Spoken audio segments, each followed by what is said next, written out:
If you've ever said or thought, I wish my employees knew what to do without me specifically telling them what to do every single time, then this episode is just for you. Running a service business can be hard.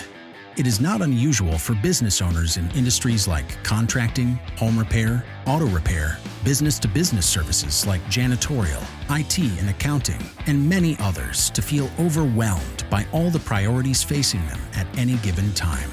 Between addressing the needs of the customers, managing the employees, figuring out the financials, and getting processes in place, feeling like you're making significant progress on your business journey can be difficult. Welcome to Service Industry Success, hosted by Brian Harding. Each week, Brian will look at real-world strategies for building the business you are dreaming of, while also sharing tactics to get through some of the most frustrating parts of business ownership with a lot more ease. Let's get started. So if we've done a good job, we have a mission statement, a vision statement, we have established core values, and these things are fantastic at providing high-level information, which is great for overarching endeavors and initiatives and goals. It's fantastic for everybody on board in the company, especially your employees, to know, like, where are we going? What are we trying to accomplish? Why are we here? And what are our values? Like, what are the rules? Those are fantastic, and they provide employees some great information for overarching goals.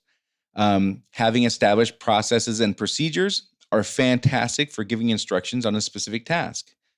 So if we were taking a road trip, we could say we're driving from LA to New York. We have our vision statement done. We know where we're going. We're driving from LA to New York. And if we have procedures written, we could say, here's a procedure for how we fill up the gas tank. But everything else between those super overarching explanations and descriptions and everything aside from that, and everything aside from very specific procedures, which are written for very individual tasks to be done or processes to be followed, everything else is left for the employee to figure out without much instruction. On day-to-day tasks and processes that they're following, if they don't have a written procedure, and that the overarching high-level vision and mission and core values things aren't applicable. Now, I get that core values be applicable in everything, but if the mission and vision, like, where are we going overarching, is not applicable to what I'm doing right this minute, the employees are often not armed to make good decisions. So I developed this thing a few years ago called primary functions. And I have to tell you, it's probably the most beneficial training tool I've ever come up with or used. The idea here is to give the employees the knowledge to make good decisions so that they can be autonomous. They can make good decisions without me having to tell them specifically what to do and why all the time. What I want them to know is, like, without any other information, here are the most important things to pay attention to. So if you don't have a written procedure, and this doesn't apply to our overarching goals of where we're going in 10 years, here are the criteria by which to make decisions. Here's the most important things to pay attention to. So primary indicates that we're talking about one thing.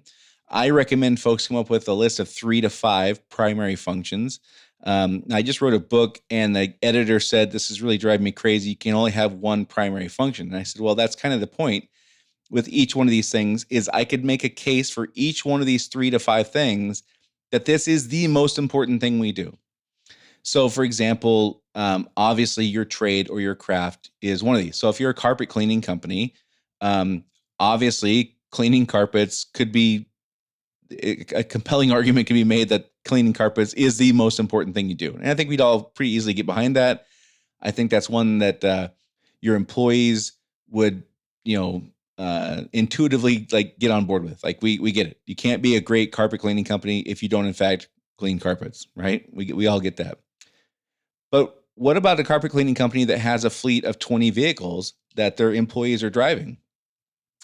I would imagine that if you talk to those 20 business owners, they would say it could be that the most important thing we do is preventing or avoiding accidents.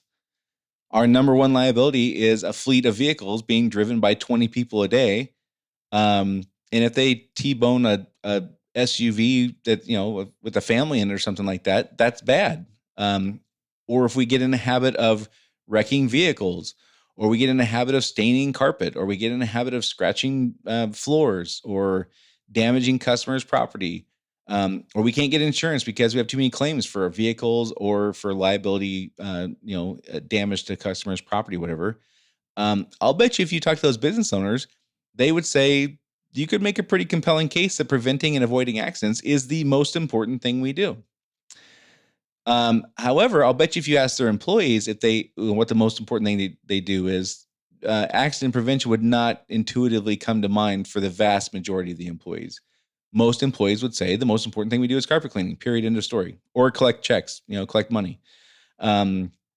Probably, or having technical knowledge. That would probably be what the employees would say. And that's exactly why we need to develop these primary functions for them, because they won't know in many cases unless we tell them. They're not business owners. They're not CPAs. They're not attorneys. They're not insurance experts. They don't know in some cases. They don't have the ability to know what the impact is always for these things. So for many companies, your number one liability, whatever that is, probably protecting that liability or mitigating it or removing opportunity for that to sting you, probably is a primary function. You could make a very compelling case that the most important thing that carpet cleaning company does is avoid accidents. If you can't get insurance and you can't get to the job site and you can't have employees drive your vehicles because they have too many points on their record or whatever, you can't be a good carpet cleaning company. You just can't. It doesn't. If you don't have insurance, you can't be the best carpet cleaning company in town. That's just how it works. Other companies might choose their competitive advantage. So, for example, a company I used to be an owner of, our number one competitive advantage, we were in an industry where communication was horrendous. Our number one competitive advantage was great communication. And so that was one of our primary functions. I could make an argument that the most important thing we did was communicate well. Because if we didn't communicate well, our customers would have no compelling reason to call us instead of brand X. So our three primary functions for that company were the trade the craft we did, the skills we provided, the technical skills, accident prevention, because we had a very large fleet of vehicles. We had 40 something vehicles, and communication. Those were our three. Now, I'm not suggesting they be your three. Obviously, the craft or trade you perform, that is likely to be one of yours. You can't be a very good carpet cleaning company if you don't clean carpets, right? For many folks, again, whatever liability is yours, your greatest one would be a good one. And but you don't have to pick those. You can pick whatever you want. Some folks have different needs, but the point is the employees won't know necessarily if you don't tell them. And the way to go about developing this is just to ask yourself, what are the things that you could argue each are the most important thing we do? What could you say if we don't get this right, nothing else matters? What are the things that come to mind when I say, if you don't get this one thing right, nothing else matters? So that's kind of where you start, and then you figure out your list of 3 to 5. So we can't have a list of 12. Nobody's going to pay attention to that. And it can't just be one thing. It's, for most folks in service industries, we default to believing our technical knowledge in whatever trade or craft we are doing is the most important thing. Well, it's one of the most important things. Again, I would argue that our customers, in most cases, again, using a carpet cleaning company as example, our customers are not going to come by into the room 7 weeks after we leave and inspect the carpet cleaning, get on their hands and knees, and really check and see how good the technical work was. They're not going to go out and inspect an HVAC, a new air conditioning unit, or a new heat pump. They're not going to go out and inspect that stuff a month after you've installed it to admire the workmanship. They're not going to check the catalytic converter or the new muffler you put on their car. This is just not how people are wired. They expect you know what you're doing. So yes, that's one of the primary functions for sure, but it's not the end all be all. I would argue that it's tied for first best case scenario. I would put, again, I would argue that accident prevention for many companies is probably as important as the technical knowledge. So once we figure out what they are, again, 3 to 5 things is what I would recommend. Then we got to figure out how much training is it going to take to get our team fluent in this. Now, depending on what your 3 are and how intuitive it is that your employees are going to know this stuff and how big your team is and how likely they are to support these ideas and all that kind of stuff. You'll have to figure out like what's a reasonable amount of time for me to train this stuff. But we need to train it until they are fluent in it. And you can ask them what these primary functions are, and they can explain what they are, and more importantly, explain why they are. And then you just get to train it some more. This is not something that you're going to train for a month and then be done. That's not how this works, especially if you're hiring on a regular basis. This has to become just part of the regular conversation. So I would recommend, when you develop these things, do it with your team, do it alone, however you want to develop them, it's up to you.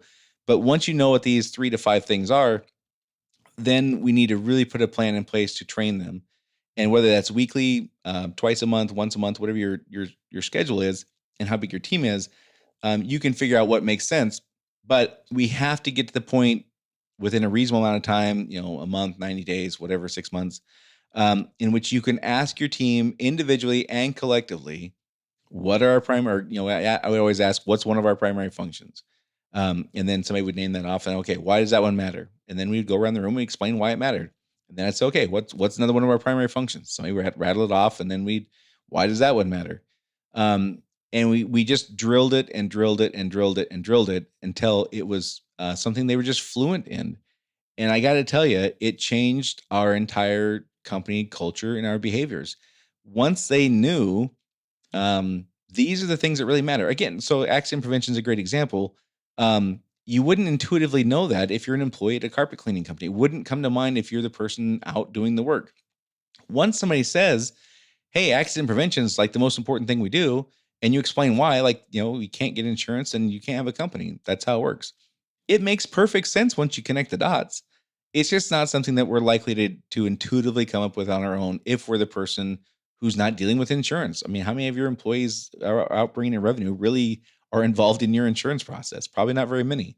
So once they get it, and we make it top of mind, hey, this is the stuff that matters. If you don't have any other information to make decisions upon, keep in mind that the trade we're providing, the craft we do, is the most important thing, but so is accident prevention. And in my example, so is communication. These are the 3 things. If you have no other information, these are the 3 things to focus on. If you keep these 3 things in mind and you're making decisions based upon these as a priority, you're probably in good shape. You're probably making good choices.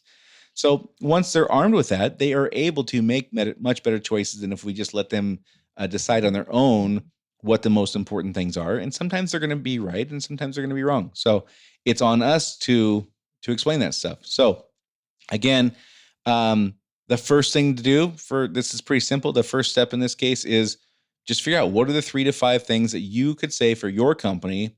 This one thing is the most important thing we do. This one thing is the most important thing. If we get this wrong, nothing else matters. So again, our mission and vision and values and statements and the core values, developing all that, that's all fantastic. Procedures and processes are absolutely necessary. There's no question.